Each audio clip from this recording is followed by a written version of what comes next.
Okay, for problem 2, you need to solve several equations here, or expressions, using the order of operations. I have the order of operations listed up here, and it starts with parentheses, then exponents, multiplication, division, addition, and then subtraction. They go in this order from left to right, and if you solve a problem using the operations in that order, it'll make it a lot easier. You just got to remember the order. So for example, problem A, you have negative 5 times 7, which gives us negative 35 for multiplication. Then we have division, and 10 divided by 2 is 5. Now we've solved part of it here by multiplying and then dividing, but then we're left with this addition. So all we have left to do here is add these two results together, and we will get negative 5 plus 5 equals negative 30. Okay, problem B, we're given the expression 2 plus 4 in parentheses squared times 5 minus 2. We'll start with the parentheses and apply what is ever in it, or do what's ever inside the parentheses. So we have 2 plus 4, and that equals 6. Next we have exponents. We have an exponent right outside the parentheses here. That is going to go to the 6. We're going to rewrite the problem so we can see what we need to do next. Now we have 6 squared times 5 minus 2. Well, we have the exponent that we have to use here. So 6 squared is 36, and then we have multiplication, times 5 minus 2. We'll rewrite it one more time to just see what we got to do here. 36 times 5, that's going to equal 180, and we still have minus 2 left. We've done the multiplication. We don't have any division, addition, but we do have subtraction, and that's all we're left with. So what we end up with is 178 for our answer.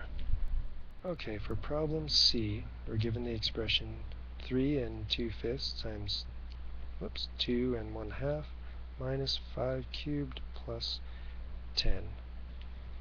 We should think of this in the order of operations, but also as a number of small problems put together. So the first small problem we don't have any parentheses, but we do have exponents. We have this 5 cubed.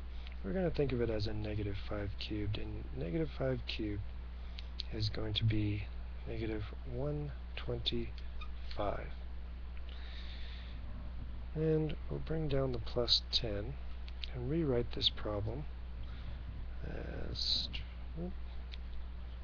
2 and 1/2 times 3 and 2/5.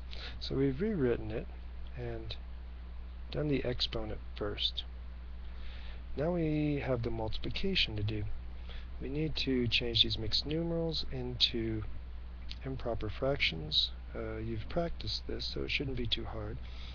5 times 3 is 15 plus 2 is 17/5 times 2 times 2 is 4 plus 1 is 5 halves minus 125 plus 10 equals. We're getting closer, but now we can do the multiplication here.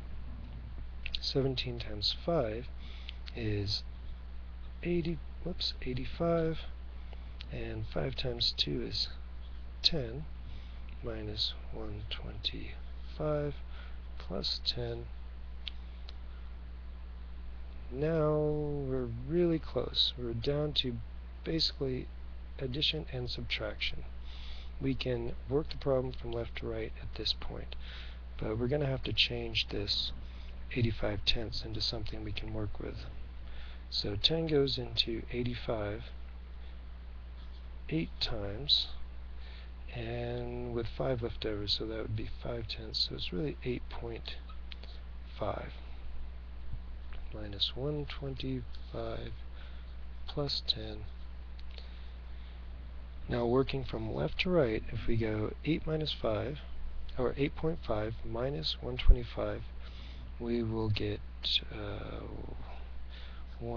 negative 116.5 plus 10 is going to equal negative 106.5.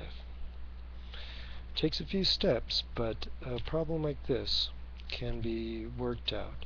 Just try to keep track of what you're doing with each step and follow the order of operations.